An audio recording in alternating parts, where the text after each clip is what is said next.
And the mindset of successful people is we have the ability to focus on that which is positive versus that which is negative.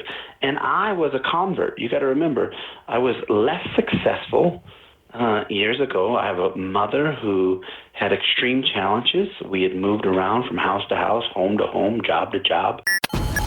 Keeping yourself motivated takes work. If you don't work out your body, you get fat. If you don't work on your motivation, you become unmotivated.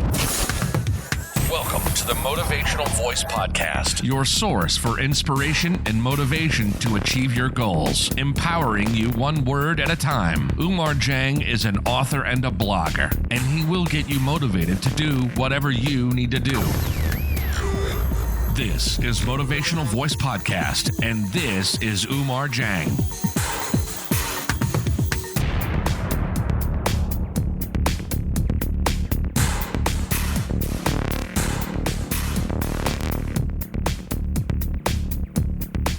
What's up, everyone? Welcome to another episode of the Motivational Voice Podcast. This is session number 15. Today, we are talking about mindset and success. I have the pleasure of welcoming Troy McClain, an inspiring and successful multipreneur, a business consultant, a motivational speaker, and frankly, just a very nice guy. If his name sounds familiar, it's because he was a candidate on season 1 of The Apprentice. But of course, there's a lot more to him than that, as you will find out. We all strive for some level of success in our lives. Oscar Wilde said, "We are all in the gutters, but some of us are looking at the stars." No matter what your definition of success is, one thing is undeniable. It is accessible to all of us.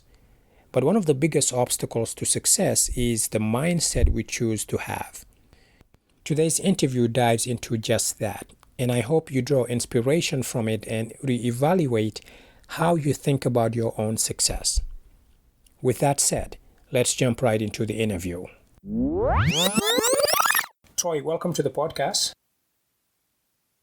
Thank you very much. Super excited to be on the podcast, and thank you for having me here. Absolutely. It's my pleasure. I saw you the other day speak at one of my regular events that I attend, and I just had to have you on the podcast. You have an interesting background, and I think people can learn a ton from what you have to say and what you have to offer. But before we dig into all that, would you just take a minute and introduce yourself and tell the listeners who you are and what you do? Sure, Omar, I'd love to. So my name's Troy McClain, and currently I run a technology company called Tovuti. Tovuti is an online distance social learning system that distributes your education through innovation in education. We use technology to connect everyone. I live in Boise, Idaho, and I've been a serial entrepreneur for many years, so this is just one of my latest endeavors. I started out in the real estate business, moved into the lending business, and then just fell in love with collaborative communities, and I fell in love with like-minded communities, and I just had to figure out a way how to connect them. So through Tovuti, we started connecting people. Tovuti, how do you spell that? Tovuti, it's a great question. The name actually is Swahili, and it means website. And we were looking for a fancy name. It's spelled Tovuti, Tovuti. And Tovuti is Swahili for website. And as I was building this internal system for our community, we had a community of several thousand people that were like-minded and in pursuit of how to find success, in pursuit of how to manifest their proper dreams, how to manifest success, how to find health, wealth, and happiness. We started to aggregate all this information through the people that I had met. And I've met with the likes of, or done business with the likes of, even been kicked out by the likes of Donald Trump, Warren Buffett, Bill Gates, Mark Cuban. You name them, most likely I've had some type of introduction or done some type of interaction with them. And so we would share this information, and through that information we would connect them. But I always called it the platform. And my programmers, I have a brick and mortar office in Boise, Idaho, and my programmers like, that's not a cool enough name. I'm like, well, yeah, it's a platform. Like, what else do you want to call it? They're like, Troy, we got to come up with a cool name. So it was actually my lead programmer's idea, and he went on the word search and Tovuti. And so he said Tovuti, it means website. And so, yeah, we launched Tovuti right after the sale of my fourth. I've bought, built, and sold 4 different companies, and I sold my 4th company July 15th of 2017, and we launched right into doing e-learning and social learning management system, and Tovuti was born. Wow, that's there's a lot of interesting information in there that I wasn't even aware of. You mentioned lending, real estate. You've really been around quite a bit, so that's something that I definitely would have one of these days. We'll have to dig into that a little more. But yeah, absolutely, yeah. We perhaps in a future podcast, or we'll talk about Tovuti a little more, because there's definitely some need for more interesting or more useful advice when it comes to e-learning and specifically entrepreneurship in general. So thank you for sharing that. I want to ask you this. What is the one routine that you do every day without fail? A great question. A lot of people have approached me with this question, and what they first do is they look at my past and they say, wait a second, Troy, you've done real estate, you've done technology, heck, I even owned a bar. And I first share with people that the mindset of the entrepreneur doesn't settle into just one area. I call myself a multiplepreneur. So I'm always looking at, like, where can I expand this area? Where can I find a need or a fit? Where is there something that can be provided in this particular vertical? But the biggest thing, how I got there, and to your question, what is the one thing that I do every day without fail? First and foremost, I tell everybody, just get up early. You have to get up early. You have to get your mind jogging. The brain, while actually not a muscle, acts and functions very similar to a muscle, meaning if you don't exercise it, if you don't work it, it goes into atrophy. So I get up early no matter what. I just get up early. There's 24 hours in the day, man. Just like don't waste them. The second thing I do without fail is I visualize. I constantly am looking at my future. I'm constantly looking at what I can do to solve this issue. And I try to have a mindset of positivity and a mindset of abundance. That's the one thing that I do every day without fail. The thing I do monthly without fail is I read. I'm always reading. I really believe this, that readers are leaders. And readers, the more you read, the more you learn how to lead. And so on a daily routine, I get up early. I visualize my day. I see myself accomplishing what I'm supposed to accomplish in a positive manner. And on a monthly basis, I read. And I'm not, I'll say this, that I have room for improvement on my reading skills. And so I read to improve, but I read to improve my mindset. I read to improve my skill set. And so on a monthly basis, I'm always grabbing a new book. I'm always grabbing something. That's interesting that you talk about specifically getting up early and reading. I think there is a very popular, if you will, program and that Stephen Covey kind of has popularized, which is talking about the 7 habits of highly effective people. Yes.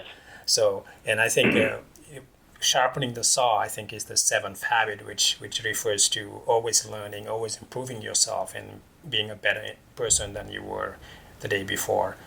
So I think there's a lot to unpack in that. But yeah, getting up early, I think that's very interesting that many successful entrepreneurs have that something to that effect where they get up early and meditate or pray or run or jog or exercise, whatever it may be.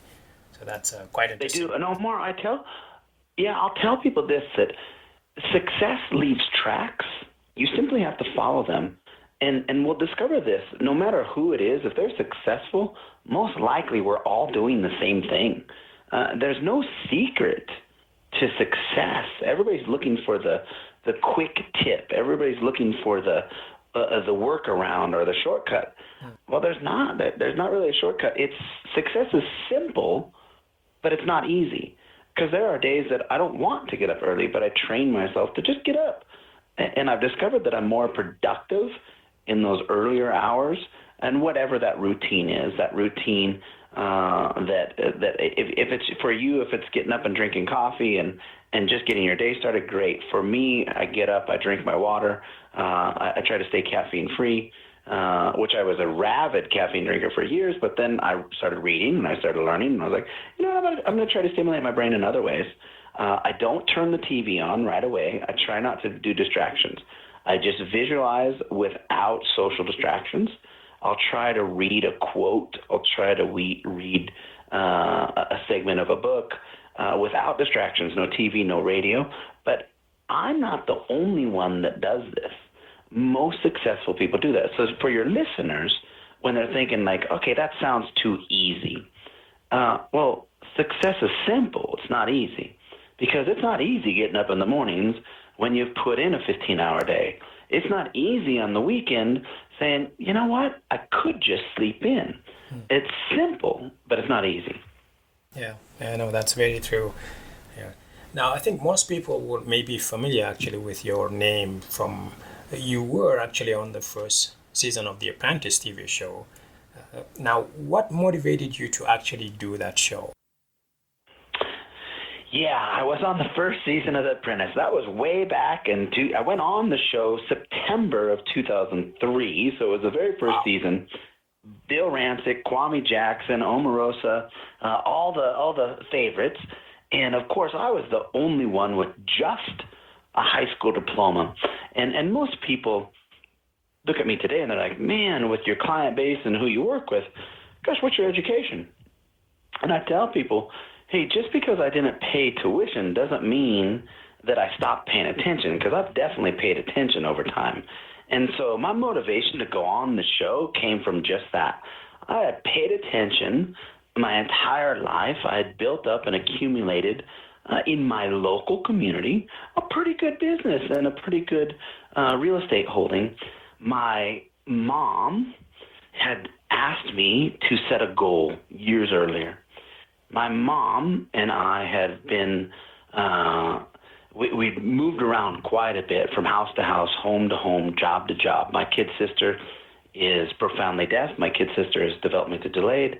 My mom is a 3-time recovering drug addict, and my mom had just moved us everywhere. But my mom was the one that put this mindset in my head about you have to set goals. You have to set your dreams. You have to visualize the future. You can't rest in the unit of time that you're in. And so during high school, my mom bought me the book, Donald Trump, The Art of the Deal. That was in 1989. And in 2003, The Apprentice comes out. So in 1989, when my mom buys me this book and says, here, read this book. Look at this guy. If he can do it, you can do it. And I read it. It was Donald Trump. Had she given me a book about somebody else, I'd have probably pursued that somebody else. But my mom said, you got to put pen to paper and you got to declare something. So my senior yearbook quote in 1989, my senior yearbook quote was, Donald Trump, I'm coming. I read the book. I declared something to the world. Then in 2003, what motivated me to go on the show was to fulfill my promise. The show had come out, and they said they're looking for 16 people to compete for the job. And I thought, man, I've been looking for this opportunity since 1989, and I'm prepared for it now. So I put in my application. I reminded him of my senior yearbook quote, which, by the way, I had mailed to him years earlier. And lo and behold, I went on the show. Wow, that's interesting. Did you ever get a response when you mailed that to him? I never did. I'm glad that you asked that. No, when I mailed it to him in 89, I never got a response. However, when I went on the show in 2003, his secretary remembered it, and they brought it up. Really? They're like, whoa, this kid sent this out. And I want to remind your listeners of that's part of visualization. That's part of not accepting where you're at today, but visualizing where you should be, where you want to be tomorrow. And you and I talked about this more while we were at the conference in Minnesota, and I say it the way my mom says it. Nobody is ever failing in life. You're just in between success cycles. You're not failing. You're just in between success cycles. And I was in between a lot of success cycles, but I had always visualized myself where I should be in my life, where I wanted to be in my life. And so I didn't accept the unit of time that I was in, and I visualized, I projected, and I manifested, and I just said, hey, one day I'm meeting that guy. I didn't know it was going to take from 89 to 2003 to make it happen, but it did. Yeah, I think what matters is that you didn't give up and actually made it happen, made it a reality. That's right. And speaking of, you mentioned being the only one to have a high school diploma and being on the show. Could you talk a little bit about emotional intelligence and why you feel that that's so important? Yeah, you and I, when I was at the conference in Minnesota, you've heard me speak to, and I really believe this, that there's, I learned when I went on the show, when I first went on the show, I knew nothing about emotional intelligence, which is EI, emotional intelligence. We have intelligence, which is I, and we have emotional intelligence, which is EI. I didn't know the difference. I didn't understand it. But when I went on the show, there was 215,000 people that applied.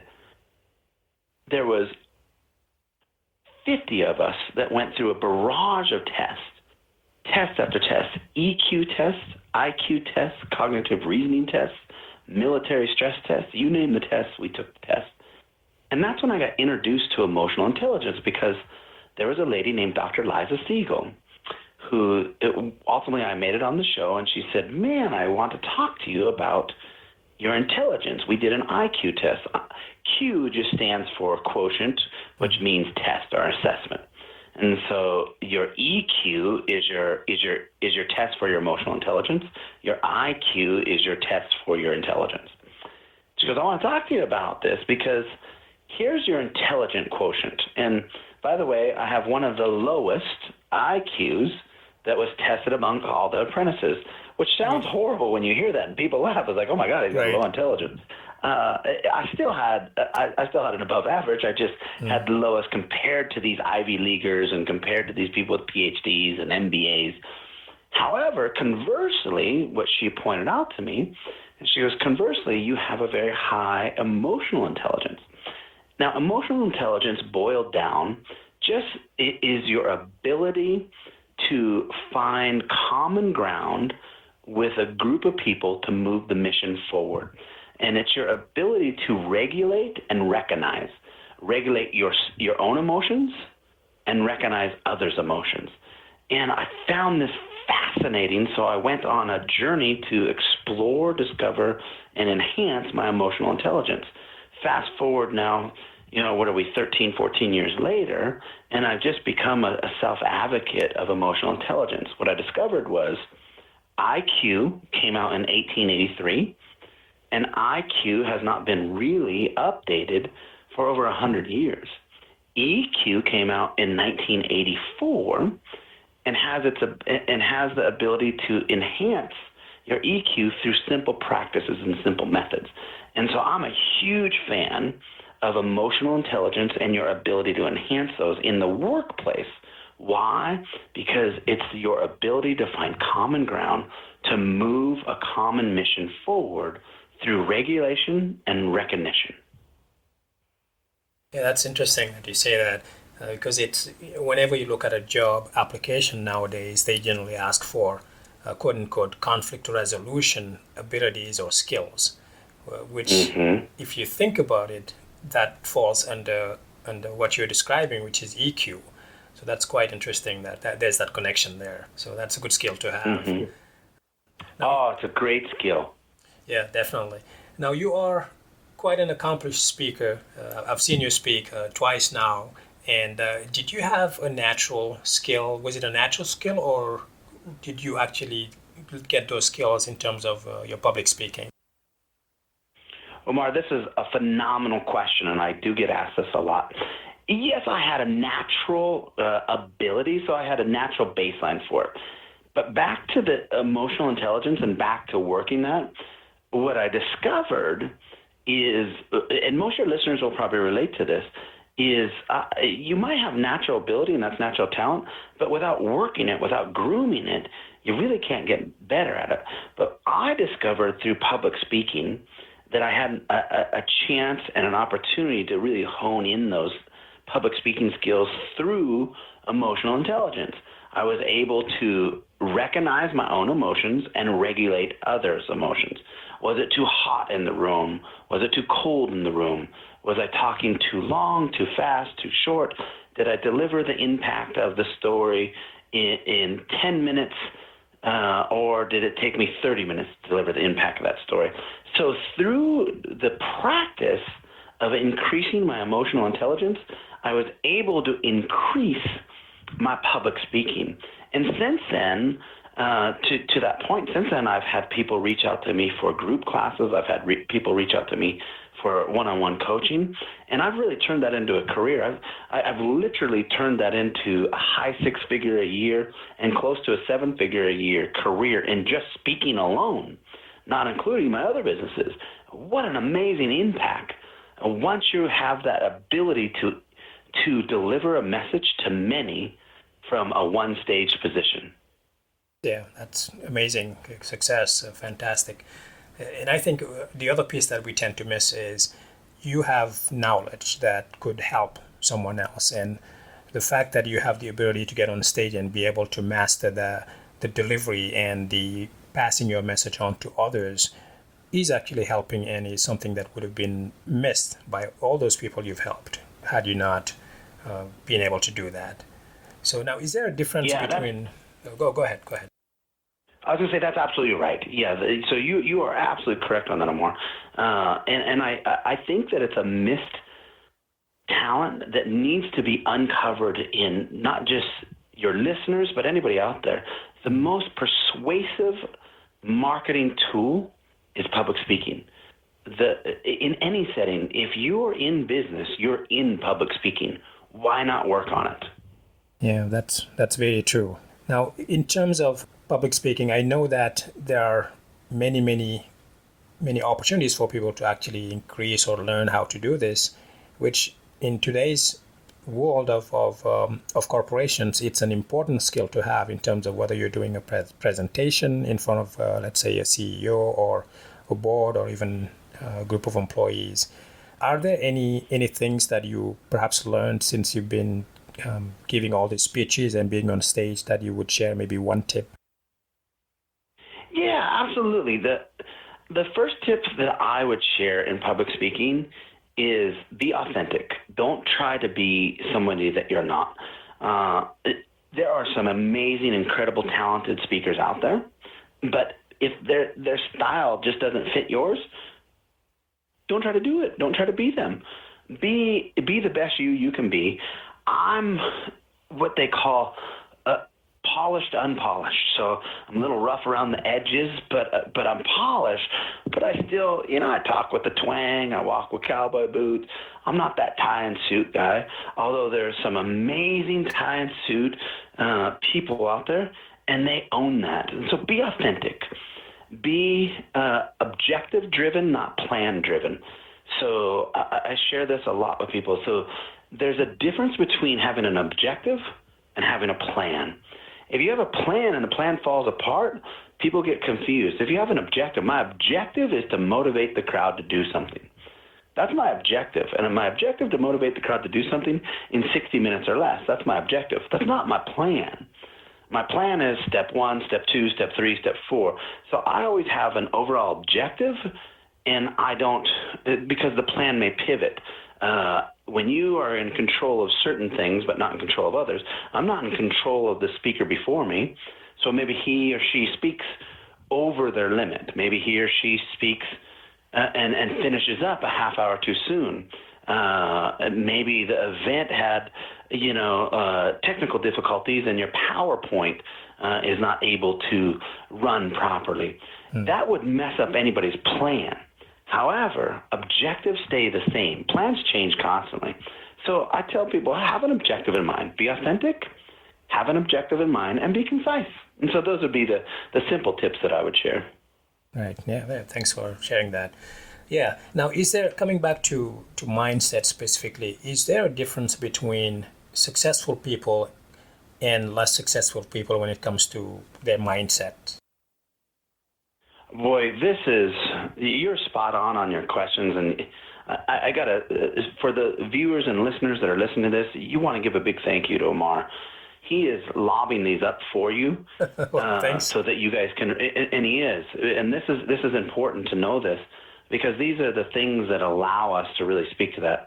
There is a difference between mindset and successful people and people that are considered less successful. And that mindset is just the ability to see abundance versus scarcity.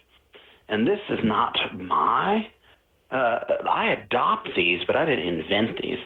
So I go back to Napoleon Hill, I go back to James Allen, I go back to Andrew Carnegie days.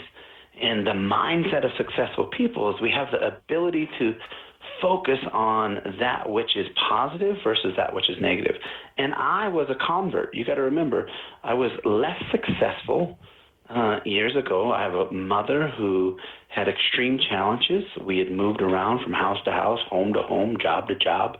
I had a kid sister who is profoundly deaf, developmentally delayed, and I have a criminal record. I had 2 assault charges against me before the age of 21.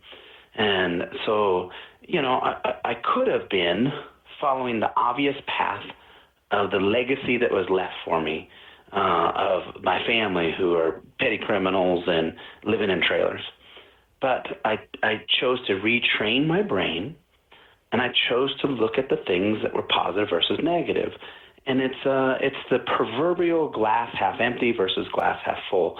But successful people definitely focus on the abundance of life, on the abundance of the opportunity versus the negative, versus the scarcity. Like, well, if I do this, somebody's going to be pissed. Oh my God, well, if I do this, I could lose my money. Well, if I do that, I could, I'll tell you what, I could lose my job. And where successful people do, man, if I do this, I could double my money.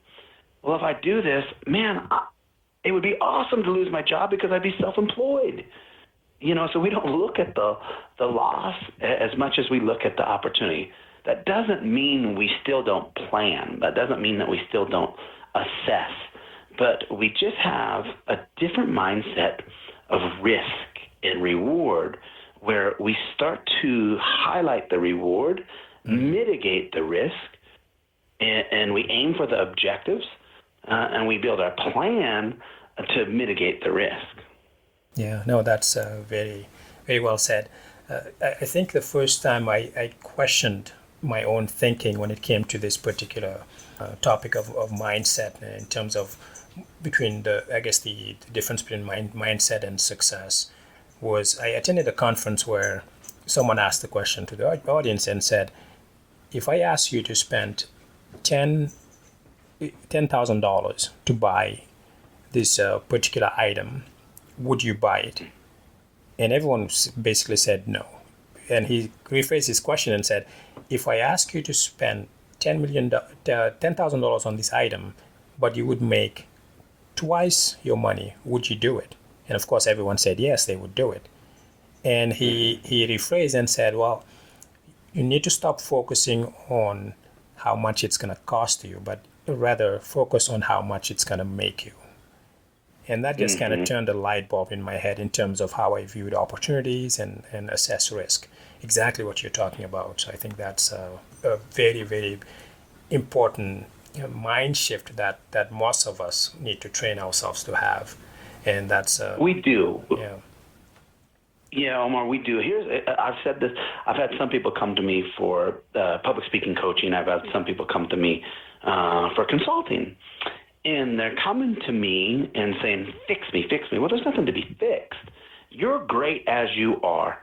You're amazing as you are.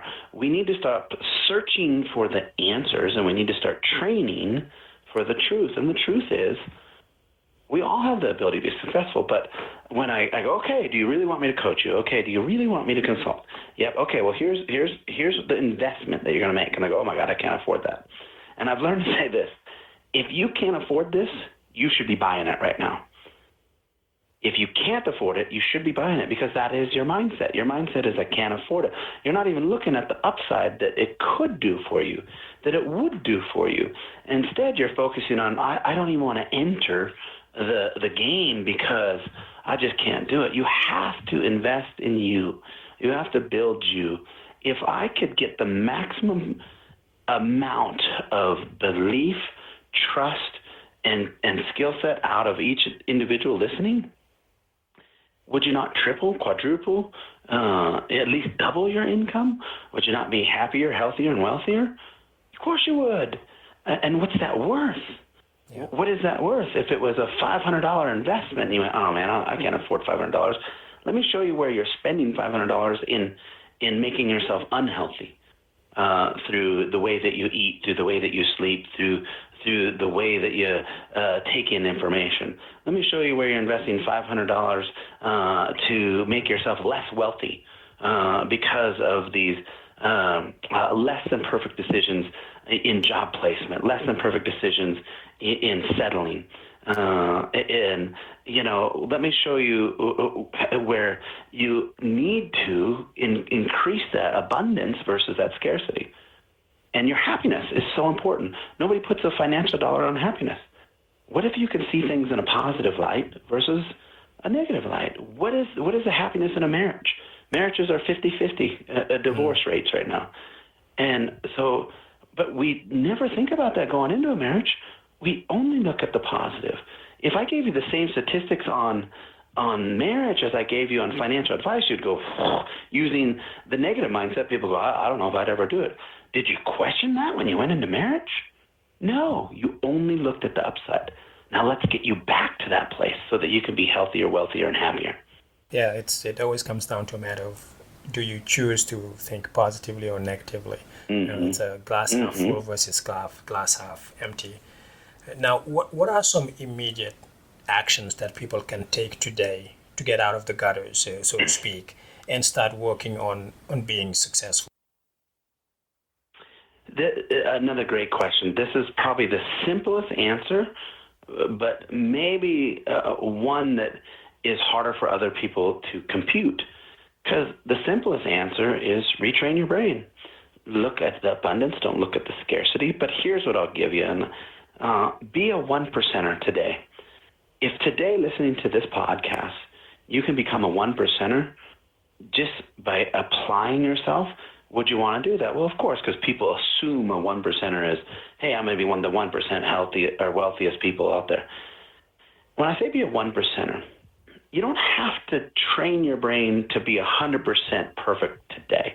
You just have to be 1% better today, and then be 1% better than that 1% tomorrow. So if you make a commitment, you have to be committed to training yourself. You have to be committed to the process, because it doesn't happen overnight. We, as a society, come from a microwavable world, meaning we want our food in 30 seconds or less. We're a drive-through and microwavable world. We want everything instantaneously, including our happiness, including our health, including our wealth. But as long as it took you to get to where you're at, it's going to take at least half that time to get you out of it. And so commit first. Commit to retraining your brain. Then be 1% better. If you've never said a positive thing in your life, make one positive comment about your friends, your family, and yourself through authenticity, and believe it. And then tomorrow, do 2 comments. The next day, do 4. The next day, do 8. The next day, do 16. And before you know it, you're going to look back and you're going to go, wow, things have changed. And I'll give you this example. Everyone remembers the conversation of their mom or their dad or their grandma or their grandpa talking about the first time they learned how to walk. And they can hear the description like, oh, I put my little fingers, my little index fingers, and you were holding on to them, and you were stumbling all over the place. And, man, you started putting one foot in front of another. It was so cute. Everybody remembers that story. Right. And we have children of our own now, or we have grandchildren. But who taught you how to run? Do you ever remember hearing, like, all of a sudden you just took off running? No. You see, once you learn how to put one foot in front of the other, it's just a matter of how fast you do it. So you all remember the story of somebody teaching how to walk. But nobody talks about, when did you run? One day, you, Omar, one day I, Troy, I just took off running. Nobody taught me because running is nothing more than a faster pace of walking. Yeah, you have to take that first We just step. need to get people to walk. Yeah, you just got to take that first step. So we just need to teach people how to walk. They'll run on their own. Right, absolutely. No, that's well said. Can you give a few tips on what you believe makes someone successful? Yeah, to me, what makes somebody successful is it's, first and foremost, success is not cookie cutter. Success is defined by the person living it, by the person believing it. So everybody thinks success has to do with money. And if I go back to what I was told by the people at Berkshire Hathaway and Warren Buffett, success should have everything to do with a definition other than money. Money is the byproduct of your success, but not the point of your success. If you include money in your definition of success, you're losing, because you're always going to be a dollar late, or a day late, dollar short, and it's just going to drive you in the wrong way. You customize your success. You define your definition. I had a wonderful lady who at the time was in between success cycles and in transition from one house to another and did not know where the other house was coming from. 3 children. So to her, the definition of success was a warm house with a stable foundation and her children living with her. Is that success? Yeah, she hit her definition. That's success to her. For me, my definition of success is the ability to be of financial bills or responsibilities and always have an annuity that allows me to give back to others, that allows me to grow other people's mindset. And, the byproduct of that, to be, in order to be financially free of the worrisome of bills, I have to make money, right? And so that's the byproduct of my definition. I want to be able to be the global philanthropist that I am and that I enjoy being. Mm-hmm. In order to be a global philanthropist, I have to be able to have some finances to do that. I want my wife to have a very safe vehicle when she drives. And in order to have the safe vehicle when she drives, I have to be able to afford the vehicle. So the byproduct of that definition of success includes money. But I don't say, man, I want to buy a $100,000 car, and I want to have a $250,000 Ferrari. Like, I don't have those drivers. So everybody's definition of success is customizable. And I'll say this, it's your journey. But if you don't define success, it's like jumping into your vehicle and expecting your GPS to tell you where to go without programming it. If you don't program your GPS, it doesn't do nothing. You got to program your GPS. You got to say, I want to go to this destination. And when you program it, lo and behold, the GPS tells you how to get there. Program your definition of success so that your mind, body, and spirit can take you there. Yeah, that's a good point. Right. Now, inspire, uplift, serve. I saw those, and I think in one of your companies, you use it as your motto, I believe. Why those 3 words? Do. Again, great question. I simplified it down, and what Omar is talking about for the listeners out there is I have a motto that I live by, and I live by it. So I have the McClain companies, which is Inspire, Uplift, and Serve. That's the holding company of Tovuti. That's the holding company of another division that I have called All Access. But all of them have the mantra and the motto of Inspire, Uplift, and Serve. And those words are so impactful to me. And I tell my staff, I tell my family, and I tell myself, every day, whatever I do, I have to inspire, I have to uplift, and I have to serve. So I have to inspire myself. I have to inspire myself to get up in the morning. And I have to inspire others. If my actions don't inspire, then they're not the right actions for this company. If I'm not inspiring my staff to be creative, if I'm not inspiring my family to find love, to my family to find faith, if I'm not inspiring that, then I'm not serving myself. uplift. I believe in uplifting. Every day I have to uplift somebody. Today, my obligation is complete because I have a bandwidth through you, Omar, that is allowing listeners that will be uplifted, and hopefully they're uplifted by that message. But I have to do that daily. I have to uplift myself every day. I have to inspire myself. I have to uplift myself. What am I doing? Am I a good person? I tell myself, I look at the actions that I've done in my life and I go, you're a good person. You've done it. You've done good things today. Success is on a lease. It's on a lease, and the payment is due daily. Success is not guaranteed. Success is not bought. You don't own success.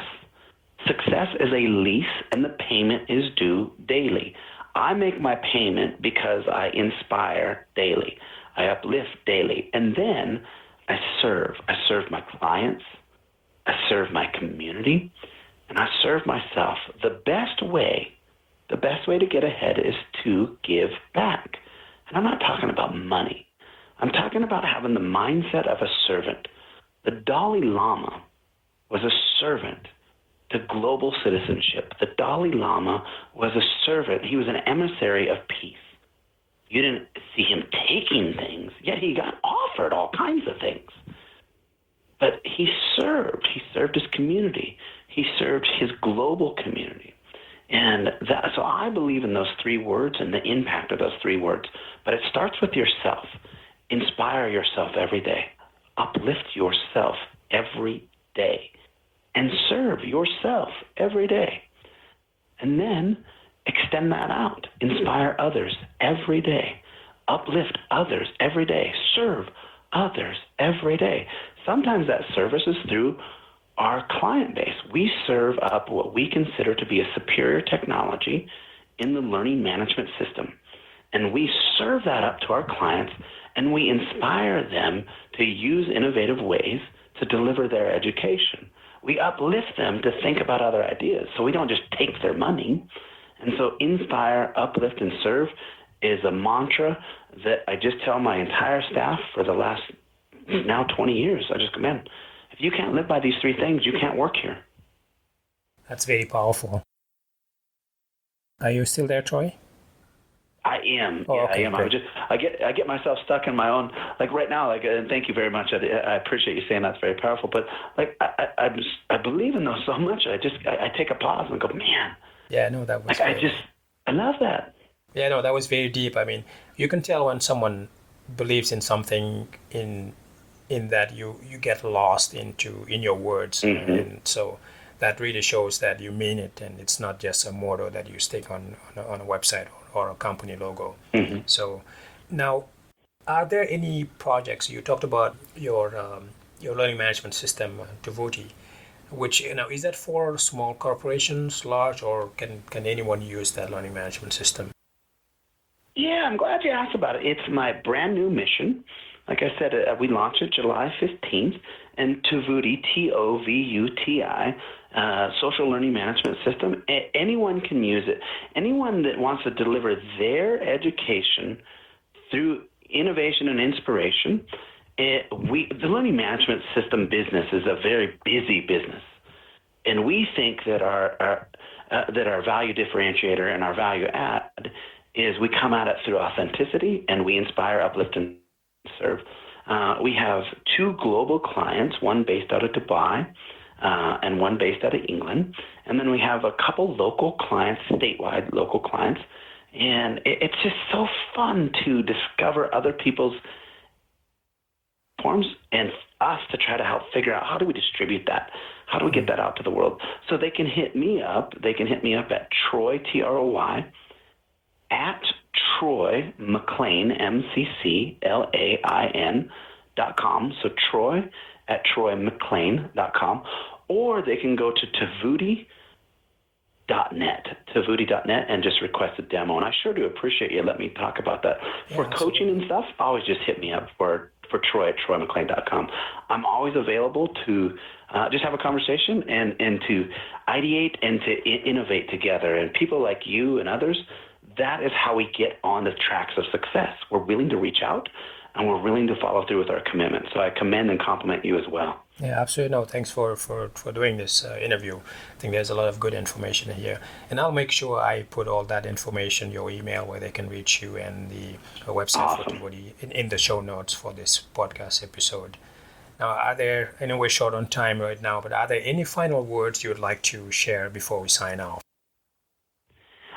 First I would like to share that I honor and respect you, and what you're doing is a perfect example of how you get successful. And so for those listeners out there, be sure to resonate the authentic thought of gratitude, and be sure to remember success leaves tracks. All you do is have to follow them. And absolutely, leaders are readers. And be 1% better per day. At the end of the year, at simple math, you'll be 365% ahead. Be 1% better every day. That couldn't have said it any better. Well, Troy, thank you very much. I think that's very inspiring, and our listeners will certainly get a lot of golden nuggets out of this. So thank you very much for being here today and doing the podcast. I certainly hope that we'll be in touch again in the future. You for sure. We will definitely be in touch. I appreciate you. Thank you very much as well. And to all your listeners, happy holidays. Same to you. Thank you very much. That was my interview with Troy McClain. It is absolutely insightful and eye-opening. I hope you take a moment and think about how you can take these tips and apply them to your own life. I think the first thing I would ask you to do is to start by believing that there is enough success in the world to go around, and you can be successful if you believe in yourself. Stop settling for the ordinary. You have one life to live on this earth. Start that business you've been thinking about starting. Take your career to the next level. Land your dream job. Whatever it is, just do it. You must start thinking about how much more successful you can be when you start shifting your mindset. Think in terms of abundance rather than scarcity, like Troy said so eloquently. Train your mind to start thinking positively. Set goals. Start small. Start by saying to yourself, you know what? I can do this. I got this. And just go for it. Now, keep in mind that success does not happen overnight and requires perseverance. So when things go south, see it as a bump on the road rather than a sign to stop and run for the hills. Troy, as you've heard, had a lot of speed bumps on his path. However, he went on to do amazing things to the point that today he can actually give back to his own community. Perseverance, not being deterred by failure, having a plan, but most of all, taking action. These are the things that got him where he is today. And these are the things that will get you where you want to be. So after listening to this podcast, you have two choices right now. Choice number one, you can hit stop and go back to whatever you were doing before without acting on this information. Or choice number two, you can take everything you've heard here and take action that could change your life for the better and do something different, even if it takes you out of your comfort zone. And if, along the way, you need help, reach out to me. I have a free career and life coaching strategy call, free of charge, no strings attached, to help you reach your goals. This is a 30 to 45-minute call during which we can determine what your struggles are, what is holding you back, and how can we overcome those challenges so that you can achieve your goals and unlock your true potential. I know it sounds cheesy when people talk about true potential, but really everyone has it within them to be successful and to reach certain heights in their life. But I strongly believe that everyone has success within them and that it's just a matter of understanding how you get there. And unfortunately, a lot of the time, we are our own worst enemy. To take advantage of the free coaching call, all you have to do is go to umarjeng.com/life coach and book a free call with me. Finally, if you found this episode helpful, share it with someone you think could use some positivity in their life. That's it. That's all I have for you today.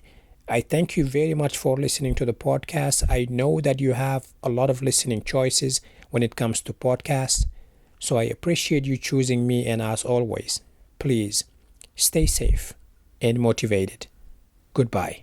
Thank you for listening to the Motivational Voice Podcast. If you enjoyed the show, please subscribe and rate it on iTunes. Get show notes and the latest blog posts at omarjang.com.